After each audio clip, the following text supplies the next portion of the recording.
Hey everyone, welcome to Long Story Short, the podcast. I'm Megan. I'm Wendy. This is a podcast all about real life solutions for real women, and what we're really doing is bringing the conversations that Wendy and I have with each other to you and making them public. Today, we're going to dive into our New Year's resolutions and our words of the year.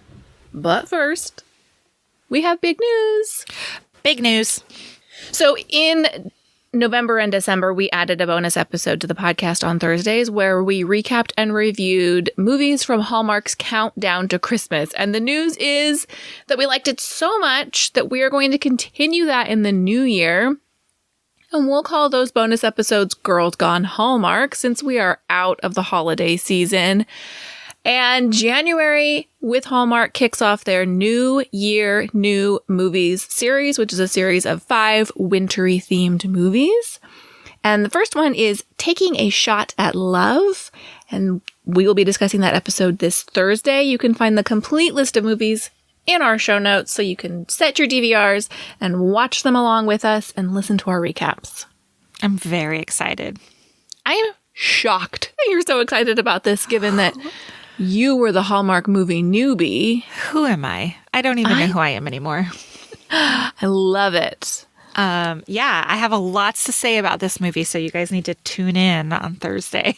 If you want to find more from us outside of the show, there are 3 great ways to do that. The first is our website, meganandwendy.com. That's our home base for just about everything, including new blog posts several times a week from both of us.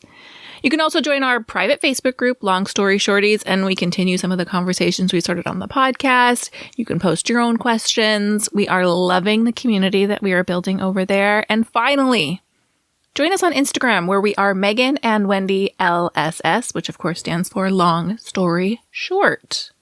And of course, you can always email us. We love your emails. Mm-hmm. Send us your questions, your comments, your thoughts, your show ideas. Anything goes. That email is meganandwendy@gmail.com. You know, it has been 3 weeks since we recorded a podcast, but something very exciting happened yesterday. Mm-hmm. And that is that we saw each other in person for the first time since September. So I saw your note about that. I hadn't realized it'd been so long. Yeah. Golly. We've talked about this before, but we record the podcast remotely. We're each in our own homes, in our own closets. 99.9% of the planning we do is via text message or chats before we start recording. Mm-hmm. So it was really nice to sit in the same place. We were outdoors. We were distanced. We followed COVID safety protocols, of course. But it was nice to be able to see each other. It was just nice to catch up. And yes. I mean, we did a lot of planning and stuff for the podcast here and whatever. But it was just nice to see someone and chit chat and just download what's been going on in our lives. Even though we talk every single day, it just is different seeing somebody in person. Yes, an in-person conversation is very different. And I think it's easy to forget how much we need that. It was nice. I'm really glad May did it. Even my husband had a driveway conversation with a friend last week, and he's not the one to be like, I need social interaction. But he came in, he was like, I really needed that. Seriously, I got home because I was over there for 4 hours, and as I was driving home, I was a little bit stressed, oh my God, I've been gone for so long. Not that anybody cares how long I've been gone in my home, but I was just, when you're home all the time and then you're not, people start to wonder where you're at. And so I was stressed coming home, and I told my husband, I was I'm sorry I was gone so long. He doesn't give 2 shits, but he was like, good, I'm glad it was good for you. And I was like, oh, thank God. I needed that. Well, it was interesting because I walked in the house and everyone kind of was, life was going on without me. And it was a nice reminder that I do not need to be the person who keeps the wheels turning in this particular house every minute of the day. You have another adult in the home who can do that. Well, and kids old enough that they don't need to be micromanaged as well. Let's talk holidays. How was your holiday? My holiday was nice. It was quiet, of course, but I have to say that typically at this point, I'm feeling the post-Christmas blues, and this year, I am not at all. I was going to say, I know that in my mind, I see you flipping off 2020. You know what I mean? Like, okay, Christmas is over. Goodbye. Yeah, and I really just wanted to get through the holiday. There were lovely parts. We had a great time with my family, but I also was really ready to leave it in the past. And, there's a lot of disappointment that goes along with the changing of holiday plans, and I always internalize everyone else's feelings and how they may be feeling towards me about the decisions that we've made. And I'm glad it's over, quite frankly. So I'm happy to pack it up and pack it in and be done with Christmas. Yeah. How was your holiday? It was super low key. I sat home a lot, watched a lot of TV, watched a lot of movies. I had a potential exposure to coronavirus, which wasn't great, but since then have been cleared of the COVID, so I didn't catch it, which is good. You did have some very good news on Christmas morning. Oh! I'm sorry. Yeah, I got my electric bike under the tree. If you guys know what I'm talking about, it was a couple episodes. I talked about how I really wanted this electric bike for a couple years now, and my husband was dead set against it because riding a bike should not involve any sort of can't battery. Be fun. It can't be fun. It must be hard all the time. Yes, I was very excited that he listened to what I wanted, and my Christmas wish came true. Was it under the tree, unwrapped, like Santa had delivered it? Yes, it was. I love it. Now, did he sneak that in after you went to bed? I always wonder how you do a surprise gift. So from one adult to the other. It was a little bit of a team effort between him and my daughter. The day before, he was like, I have to go pick up something. And I kind of was like, what are you having to go pick up? And he had to take my SUV to go get it as well. Okay. So, but then he came home and I didn't see You didn't go peek in the back? There was nothing in the garage. We took that car out that day. There was nothing in the car. So I was like, oh, maybe he didn't, Well, I later turned out that my daughter turned off Life 360 on my phone, that app where you can see where the people of your family go. Yes. And she also turned off, we have a Ring camera on the side of our house, where the back gate is. So she turned that off as well. And he had wheeled the bike through the backyard and hid it on the side of the house that I don't typically go to.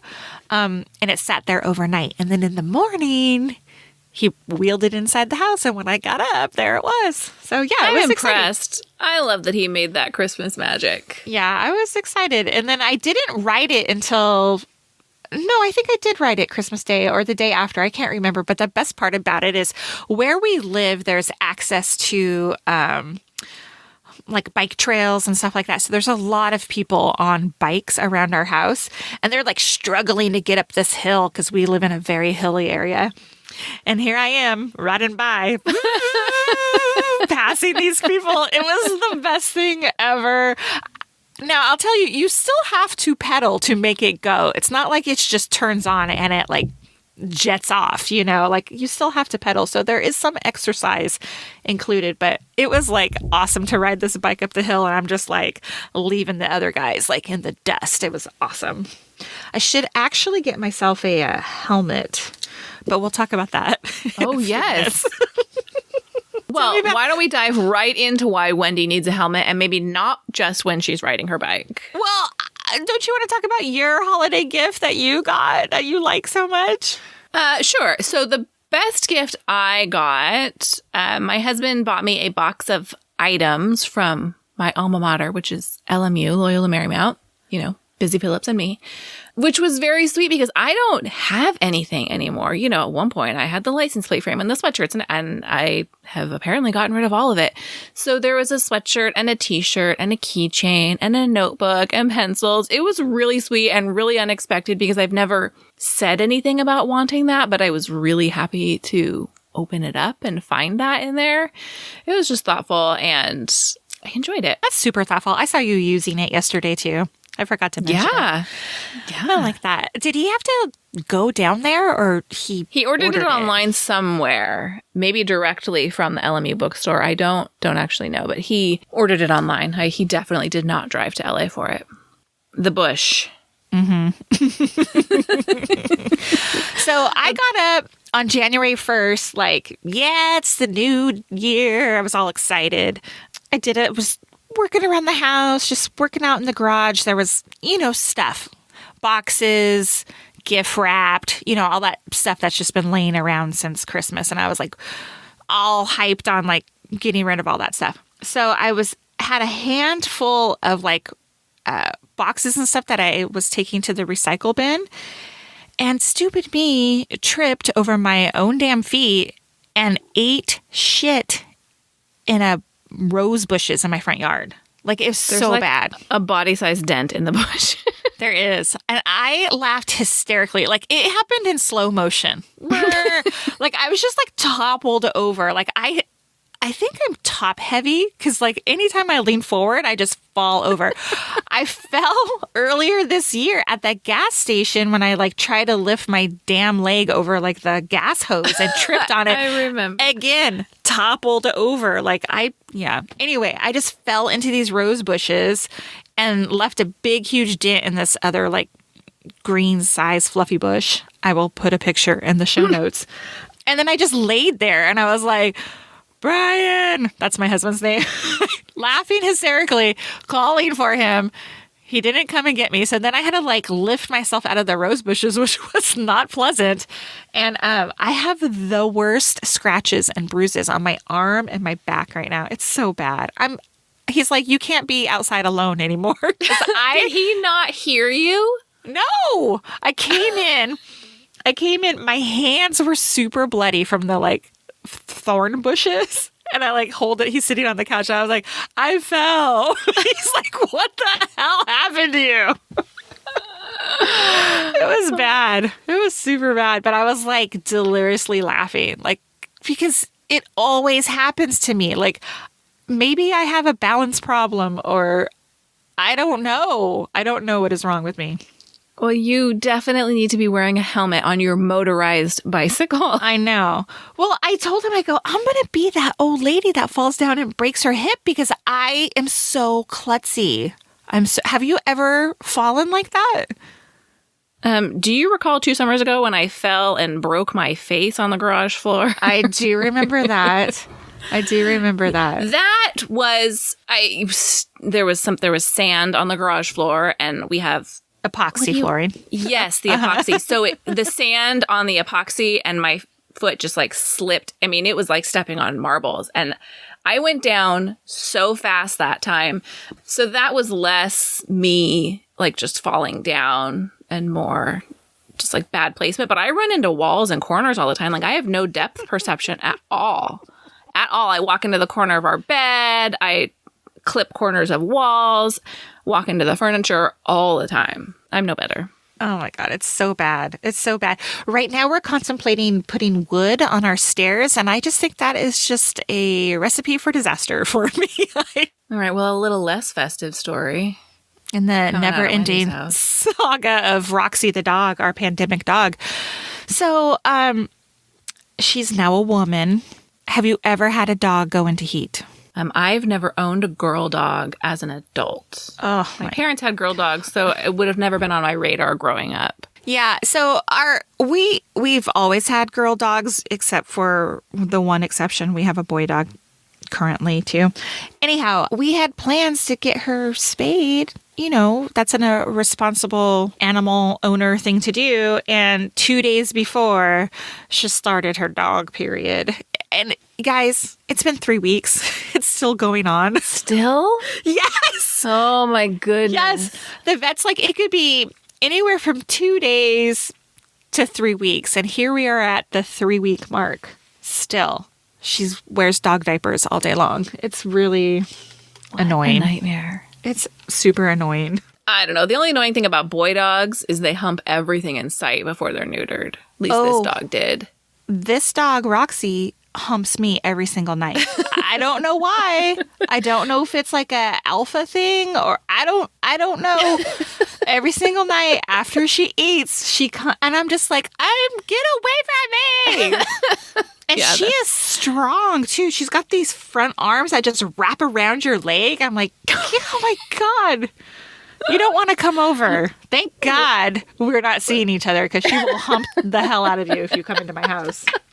We're really selling dog ownership. It's actually quite great, but we get a good laugh at it. My husband's always like, you need to, squirt the water bottle or whatever. But I'm like, yeah, just let her get it done. And then oh my God. She'll stop and she'll be like panting. It's so funny. It's so funny. But whatever. This damn dog. I think it's probably time for us to take a quick break, and we'll be right back.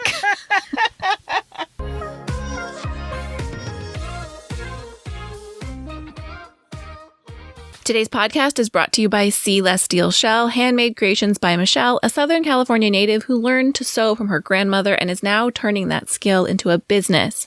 In her shop, you'll find book sleeves, face masks, storage bins, and seasonal creations. And you can use code LSSFriends15 for a discount on your order. Find the link to her shop in our show notes.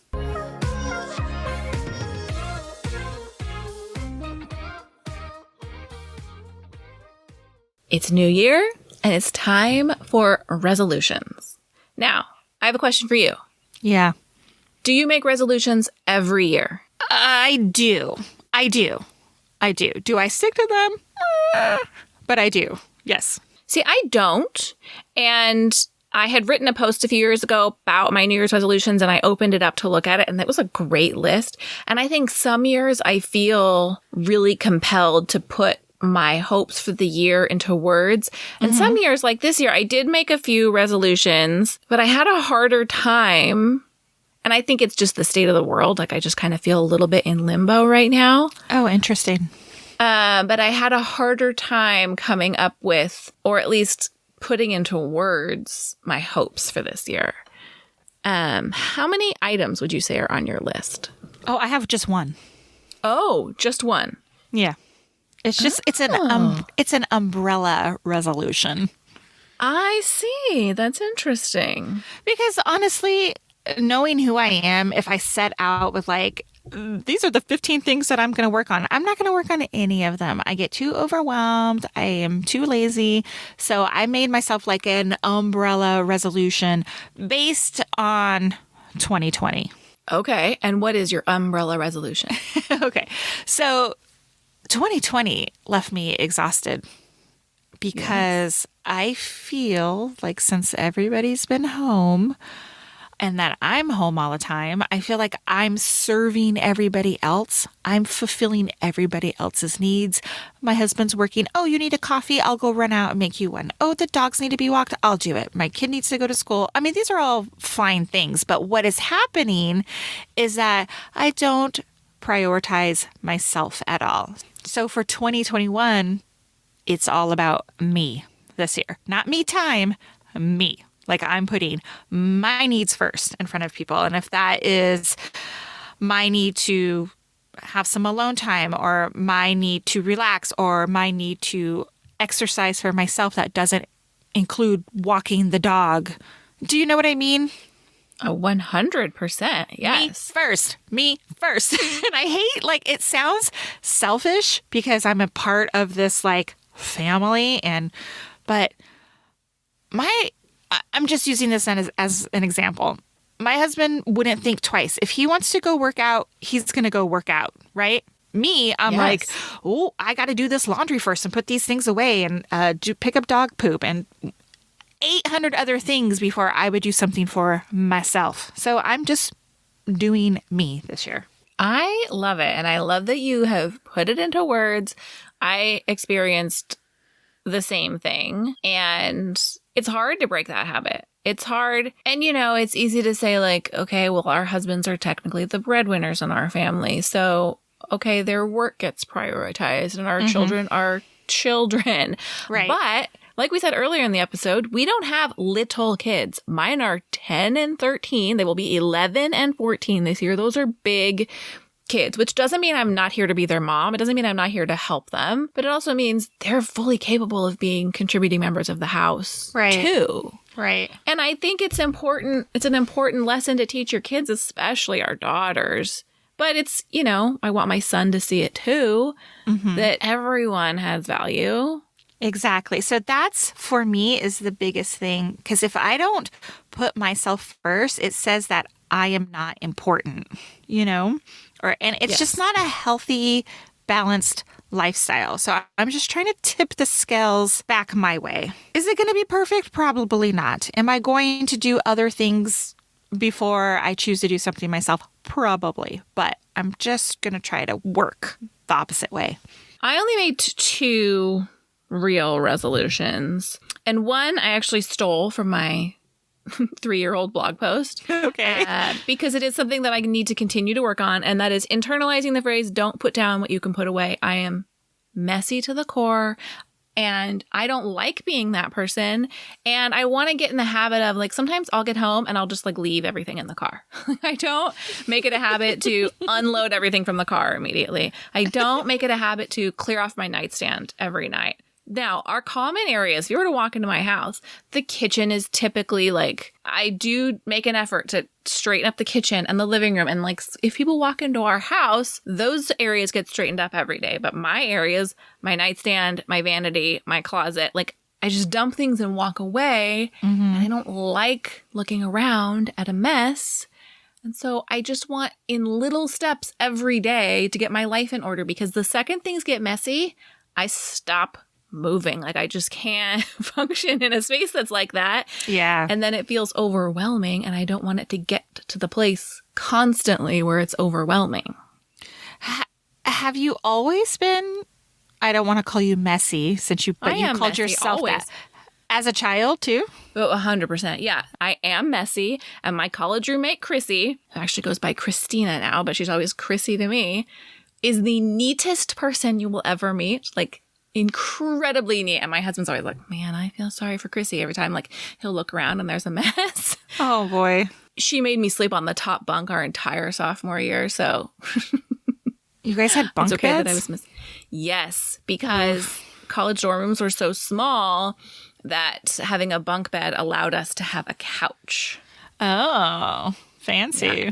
And we bunked them ourselves because it was like a 2-week wait to get like the maintenance guys to come do it. And we're like, we can do this. And so we, along with, I don't know, some other college sophomores, just like hefted those beds and screwed them together. And then we had room for a couch in our room. Were they actually beds? Sorry, this I need to know. Were they designed actually to be bunked? Yes. Yeah. So they could be like a normal height. They had like they had several different heights. They could be like a normal bed height. They could be like halfway off the ground, so you could put like drawers underneath. They could be lofted, which is like the height of a bunk bed with no bed underneath, or they could be bunked. Okay. So it's so funny you say that. I mean, I've been in your house a million times. Like you said, your common spaces, everything is clean, clutter-free. I never see anything that's out of control. But I've never been in like your closet except for once. So, and my closet gets out of control really fast. The 4 that get out of control really fast are my nightstand, my vanity in my bathroom, my closet, and my car. My car less so, simply because I'm spending less time there now. But those spaces that I consider mine, I let get out of control quickly. And I don't like it. The only other resolution I made is not so much a resolution, but a goal. And I set a reading goal every year. And the past 3 years, it's been set at 52 books. And the past 2 years, I've beat that by quite a few. I read 85 or 6 books in 2020. But 52, the reason I haven't raised it, even though I know I'm perfectly capable of reading more, I want it to be at a number that encourages me to read as an alternative to like scrolling through my phone mindlessly. Mm-hmm. And a number that's attainable for me, but not one that I don't want reading to be stressful. Like, I don't want it to be like, I'm only reading so I can meet this goal. And I also don't want to read at the expense of like, sometimes I like watching movies. Sometimes I like doing other things. And I want to make time to do those things. And I don't want to feel like, nope, have to read because I have to hit this arbitrary goal that means nothing to anybody but me. So I'm keeping it at 52. All right. Do you have a word of the year? Yes, I do. Let's talk about last year, though, and our words of the year. We're so positive and excited for 2020. I had never chosen a word of the year until last year. It's the first time I've ever done it. And I was so excited. And we both picked words of the year, and I had them like hand lettered for us so we could see them in like beautiful lettering. My word for the year last year was focus. And mine was joy. Of all the ridiculous words for 2020 looking back. I just, like, what a slap in the face. Joy. I mean, there was... Come on. Focus? There was no focus. I mean, so picking a word for this year was really hard. Oh, interesting. Not for me. Tell me your word. My word of the year is strength. Ooh, I love it. Do you? So, okay, here's why I chose it. For a couple of reasons. Like, 2020 kind of blindsided me. And I mean, everybody, but me too. And it left me very broken at times. And now I'm like over that. I'm like, come at me. Like, I'm going to show you like how strong I can be. I don't know. It's probably stupid because I think that it's okay to be vulnerable. You don't always have to be strong. But like for me, something this year is like, I'm just going to be tough. I don't know. Plus, I really want to like fix my like chronic pain. So I want to work actually on getting physically stronger. So it's twofold for me. My word for the year is balance. And it's kind of one of those words that I hate because like, okay, there's no such thing, right? Mm-hmm. But 2020, much like you said, I felt like I spent most of my time existing to serve others. I felt like the support staff in my house. And similar to your resolution, I want to get back to finding the things that are important to me. And also 2020 was hard in a lot of ways for me where I felt like so much of my energy was going to worrying and anxiety. And I want to kind of shift my life back into a little bit of everything. And I spent so much time on my couch this year, as did we all. And I just want a little more balance of everything. Like I want a little more outside time. I want a little more joy. I want a little more like doing stuff for me. I want to maybe go back to taking tennis lessons. I want a little bit more time alone. 2020 was so strongly on one side that I would like to tip the scales a little bit more back to normal. Yeah. Here's the thing. I can't remember what I was listening to, but there was some advice that I really enjoyed. You want to go back to a little bit of normalcy, right? Well, we are still in a worldwide pandemic. Sure. Our normal is not going to be back to normal really anytime soon. So the advice that I saw was we just need to learn how to adjust and adapt to this, I hate it, new normal. While still being safe, I think it's important that we adjust and adapt. Like you said, I want to do tennis lessons. Well, are tennis lessons even being offered right now? Like I'm sure there's some sort of like safety protocols in, for tennis lessons. So you're just going to have to adapt to the new way that they're doing tennis lessons. Right. Does any of this make sense? I feel like a super idiot talking about it. Rather than taking like a group lesson, I could take a one-on-one lesson where the coach is on the other side of the court. And, even though I miss the camaraderie of the group lesson, I do think like, okay, that's probably not for now, but I could still get the interaction and the exercise from a one-on-one lesson where there's quite a bit of distance, Right. So instead of not doing anything at all, you just adapt to the new way of doing it for now. Yes. We are trying to make vacation plans and we're mostly making them knowing that we have no idea if we'll be able to travel this summer. Like we cannot predict 6 months in the future right now. But I am enjoying the process of making these plans. And I've gotten so used to knowing that plans change and shift that I don't think that I do find the joy in making them. And I don't think it'll be overshadowed by the fact that it might have to get postponed. This year, 2020, I felt like we could not see the end. And in 2021, although we can't predict when the end is, I do feel like we can predict that there is an end. I hope so. Yeah, I know that I still have to live in a pandemic and within its restrictions. Yeah, and please know I'm not like lecturing you. No, like, I know. Okay, I want to do those same things too. Like I the way I look at it is like a gauge. You know what I mean? Like I've been way far on one side of like just staying at home and doing nothing. And so I need to like push back and get into the middle somewhere. And if I have to make the change to make that happen, then that's what I need to do. Yeah, there is a balance of being safe and finding your way back to yourself. And I think the challenge is in figuring out what it looks like, because it's not just going to be the way some people are like, I'm tired of this. I want my old life back. So I'm just going to take my old life back. Yes.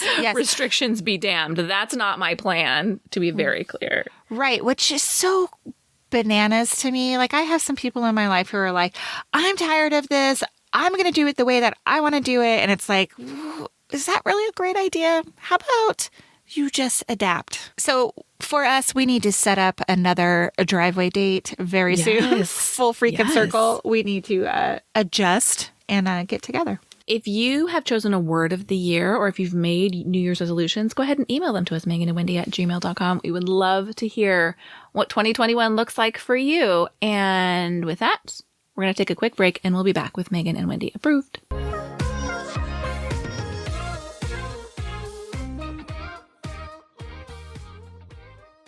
All right, welcome back. And it's time for Megan and Wendy Approved. Wendy? Yes? What do you have? I have a book, if you can believe it. Tell me more. Yeah, so it's called Year of Yes by Shonda Rhimes. It's an older book. It came out a couple of years ago. Our friend LaShawn had showed it on her Instagram a couple of weeks ago. And I was like, you know what? I've really wanted to read that book. And why wait? I'm going to do it now. I read it before the new year in preparation for 2021. And basically what it is Shonda Rhimes, you know, she's Shonda Rhimes. She's Grey's Anatomy, Scandal, Shonda Rhimes, right? Bridgerton. Yes, I haven't watched that show. But she writes about how she was afraid to say yes to things and her sister called her out on it. And I was like, very much related to that because I am from the school of no. And the reason why is because like, I'm afraid of hurt, disappointment, embarrassment. I say no to protect myself. And I am deciding, along with my resolutions this year, that I'm going to say yes to more things that work for me, even though they might push me outside of my comfort zone. I'm going to explore those things, and Shonda Rhimes made me do it. So I'm very excited. Does that mean you're going to come to my Christmas party in 2021? We'll see. We will see. 100% opposite end of the spectrum. I have a snack, and mine is, if you follow any big influencers on Instagram, you've probably seen them hawking these, and they're the Verb energy bars. And I fell victim to a promo code for a bundle. And basically what they are, they're a small energy bar. They're 90 calories and they have as much caffeine as an espresso, but they're made with green tea. So they don't make you jittery. They're small. They're like a 2 or 3 bite energy bar. And it's a subscription service. That's how they get you. So there'll often be like a code so you can try all the flavors. And then they come in bags of like 20 bars. And the nice thing is they will text you as your next subscription is due. And so I always just text back like skip because I don't go through them as fast. I don't eat them like daily, but they don't make you jittery. They're like a nice little afternoon caffeine boost. So you just like when you start to get like the 2 or 3 o'clock sleepies, I really like them. I think they taste really good. I've tried a few of the flavors. I like coconut chai, I like the salted peanut butter. They have a new cookie butter version. I enjoy them. And they're nice to like keep in the car when you're doing like school pickup and you just need it's like that or driving through somewhere. Yeah. I enjoy them. I'm going to have to check those out. I've never tried those before. I know you tried to give me one time. They have 2 grams of protein, so they're not a big source of protein. Thank you for listening to this episode of Long Story Short, the podcast. Before you go, we would love it if you would leave us a rating and or a review. And of course, come back on Thursday. We will have our bonus episode talking about taking a shot at love from Hallmark's New Year, New Movies series.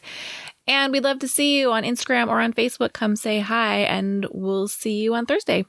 Bye. Bye.